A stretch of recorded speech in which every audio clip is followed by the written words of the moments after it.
అందరికీ నమస్కారం. Epic story లైన్స్కు స్వాగతం. శ్రీ గురు చరిత్రలోని అధ్యాయం 11. శ్రీ గణేశాయ నమః, శ్రీ సరస్వతీయై నమః, శ్రీ గురుభ్యోం నమః. ఈ 11వ 12వ అధ్యాయాల్లో శ్రీ దత్తాత్రేయ స్వామి యొక్క రెండవ కలియుగ అవతారమైన శ్రీ నరసింహ సరస్వతి స్వామి వారి వృత్తాంతము చెప్పబడుతుంది. ఇందులో గమనించవలసిన ముఖ్యమైన అంశాలివి.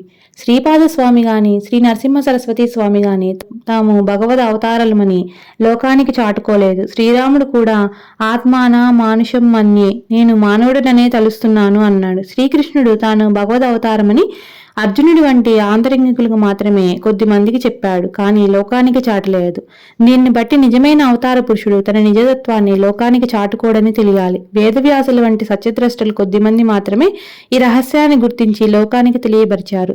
ఈ అవతార మూర్తులందరూ తమ నిజమైన విశ్వరూపాన్ని అంతరింగికులకు ప్రసాదించి అనుభవపూర్వకంగా తమ దైవత్వాన్ని నిరూపించారు. అలాగాని పౌండరీక వాసుదేవుని వంటి కీర్తికాములు మాత్రమే తాము అవతార పురుషులమని లోకాన్ని నమ్మింపజూచారు. అవతార పురుషులందరూ సద్గురువులను ఆశ్రయించి సత్సంప్రదాయాన్ని పాటించారే గాని తమ కట్టి ఆలంబనలు అనవసరమని, తాము సర్వధర్మాలకు అతీతులమని చెప్పి స్వేచ్ఛాచారులు కాలేదు.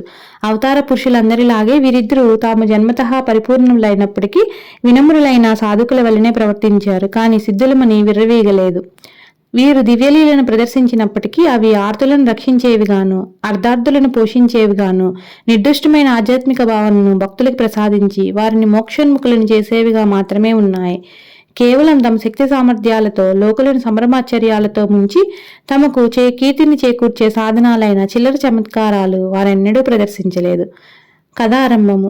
నామధారకుడు అత్యంత ఆసక్తితో ఇలా అన్నాడు. అటు తర్వాత శ్రీ దత్తాత్రేయ స్వామి రెండవ పర్యాయం ఎక్కడ అవతరించారు, ఏ లీలలు ప్రదర్శించారు, అప్రమేయుడైన భగవంతుని లీలలు మీరు చెబుతూ ఉంటే వినాలన్న కోరిక నాలో పెరుగుతున్నదే గాని తరగడం లేదు. ఆ రెండవ అవతార విశేషాలు కూడా వివరించండి అని అడిగాడు. అంతటి శ్రద్ధాలు అయిన శ్రోత లభించినందుకు సిద్ధునికి భగవల్లీలలో తనివి తీరా వివరించి చెప్పే అవకాశం లభించింది.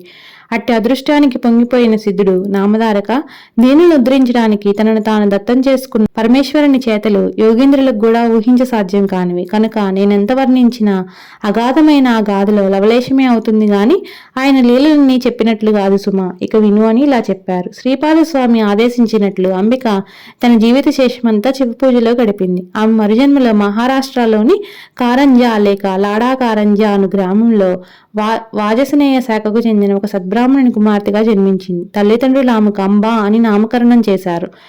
ఆమెకు పూర్వజన్మ సంస్కారం వలన సౌశల్యంతో పాటు శివభక్తి కూడా అబ్బింది. ఆమెకు యుక్త వయసు రాగానే మాధవ శర్మ అనే బ్రాహ్మణోత్తమునికి ఇచ్చి వివాహం చేశారు. అతడు మంచి శివభక్తుడు. ఆ ప్రాంతంలోని స్మార్తులకు శివవ్రతం చేసుకునే అలవాటు ఉండేది గనక వారిని శివవ్రతులు అంటారు. పూర్వజన్మ సంస్కారానికి తోడు ఈ జన్మలో భక్త యొక్క సత్సాంగత్యం వలన ఆమె ప్రతిదినము సంధ్యా సమయంలో శివపూజ, భర్తతో కలిసి శని ప్రదోష పూజ, శని త్రయోదశి నాడు విశేషమైన పూజ చేస్తుండేది. విశేషించి అంబ తన భర్తను సూర్యుని ఛాయాదేవి వలె విడనాడక సర్వోపచారాలు చేస్తుండేది. ఇలా 16 సంవత్సరాలు గడిచాక అంబ గర్భవతి అయింది. మాధవ శర్మ సకాలంలో పుంసవనాది కార్యక్రమం నిర్వర్తించాడు. నెలలు నిండిన తర్వాత మహామహిమాన్వితమైన ఒక శుభలగ్నంలో ఆమెకు ఒక మగబిడ్డ కలిగాడు. నామధారక, ఆ పిల్లవాడు పుట్టగానే అందరి వలె ఏడవలేదు సరికదా, స్పష్టంగా ప్రణవం ఉచ్చరించాడు. అది విన్నవారు ఆశ్చర్యపోయారు. జ్యోతిష్శాస్త్ర విద్వాంసులు అతని జాతకం చూచి, మాధవ శర్మ, నీ భాగ్యం పండింది. ఈ శిశువు సాక్షాత్తు భగవంతుడే. ఇతడు మనవలే గృహస్థాశ్రమం స్వీకరించాడు. చిన్న వయసులోనే సన్యాసం స్వీకరించి జగద్వన్యుడవుతాడు. ఇతని చరణాలు ధ్యానించిన భక్తులకు కామధేను అవుతాడు. ఇతని దర్శనం చేతనే పతితులు కూడా పావనులవుతారు.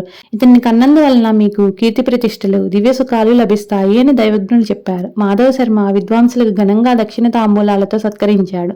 వారు సెలవు తీసుకుంటూ, మాధవ శర్మ, ఈ బాలునికి స్త్రీసిద్ధులు దాస్యం చేస్తాయి, నవనిధులు పరిచారికులవుతాయని ఆశీర్వదించారు. ఆ బాలుడు పుట్టిన వెంటనే ప్రణవం ఉచ్చరించిన సంగతి వాడవాడలా పాకిపోయి అతన్ని చూడ్డానికి జనం ఇసుక వేస్తే రాలనంతగా వచ్చారు. పిల్లవానికి దృష్టి దోషం తగులకుండా తండ్రి రక్షాబంధనం చేయించాడు. తల్లి అతనికి ఉప్పు, మిరియాలు, వేపాకులతో దిష్టి తీసేది. తర్వాత ఒక శుభముహూర్తంలో ఆ పిల్లవానికి సాలగ్రామదేవ అని పేరు పెట్టారు. కానీ ఇంట్లో అందరూ అతన్ని నరహరి అని పిలుచుకునేవారు.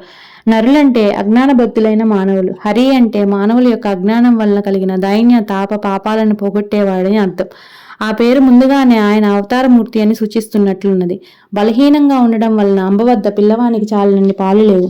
పిల్లవాని కోసం ఒక దాదిని గాని పాడి మేకను గాని ఏర్పాటు చేయాలని ఆ దంపతులు ఆలోచిస్తుండగా ఆ పిల్లవాడు తన చిన్నారి చేతులతో తల్లి యొక్క వక్షస్థలాన్ని స్పృశించాడు. వెంటనే ఆమెకు స్తన్యం పెళ్ళుబుకి 32 దారులుగా కారి నేలపై పడ్డాయి. ఈ విషయం అందరికీ తెలిస్తే బిడ్డకు దిష్టిదోషం తగులుతుందని వెరచి అంబ ఈ లీలను రహస్యంగా ఉంచింది. ఆ పిల్లవాడు ఊయల్లో పడుకోబెడితే ఏడ్చేవాడు, నేల మీద పడుకోబెడితే ఆడుకునేవాడు. ఇలాంటి లీలలెన్నో జరిగినప్పటికీ తల్లి వాటిని ప్రకటించలేదు. అందువల్లనే ఆ ప్రభు యొక్క సంపూర్ణమైన దివ్యత్వం అందరికీ తెలియలేదు. ఇలా సంవత్సరం గడిచినా అతనికి ఒక్క మాట కూడా రాలేదు. కులదేవతలను ఆరాధించమని కొందరు, మర్రి ఆకుల విస్తళ్లలో బ్రాహ్మణులకు భోజనం పెట్టించమని కొందరు, రావి ఆకుల విస్తళ్లలో భోజనం పెట్టించమని మరికొందరు చెప్పారు. మాటలు చెబుతూ అతని చేత అనిపించడానికి యత్నిస్తుంటే క్రమంగా వస్తాయని కొందరు, అతడు మాత్రం మాటలొచ్చినా కొంతకాలం తర్వాత మాత్రమే మాట్లాడతాడని మరికొందరు అనేవారు. వారందరి మాటలు విని నరహరి నవ్వేవాడు. ఎవరేమడిగినా ఓం అన్నదే అతని సమాధానం. ఆ సంగతి విని కొందరు పెద్దలు, ఇతడు మన మాటలు వినగలుగుతున్నాడు కనుక ఇతడు చెవిటివాడు కాదని స్పష్టమవుతున్నది అనేవారు. అతడు మోగవాడైతే ఇంత స్పష్టంగా ఓం అనడం సాధ్యం కాదు. అతడి మాటలొచ్చి కూడా ఎందుకో మాట్లాడడం లేదు అని కొందరు తల్లికి ధైర్యం చెప్పేవారు. ఆమె ఎవరేది చేయమని చెప్పినా అదల్లా చేసేది. తన కులదైవమైన దత్తస్వామికి ప్రత్యేక పూజలు చేసేది. ఇలా నరహరికి 7వ సంవత్సరం వచ్చింది. కానీ అతడు మాట్లాడనే లేదు. బాలుడు మగవాడవుతాడని తల్లిదండ్రులకి ఎంతో కలత చెందారు.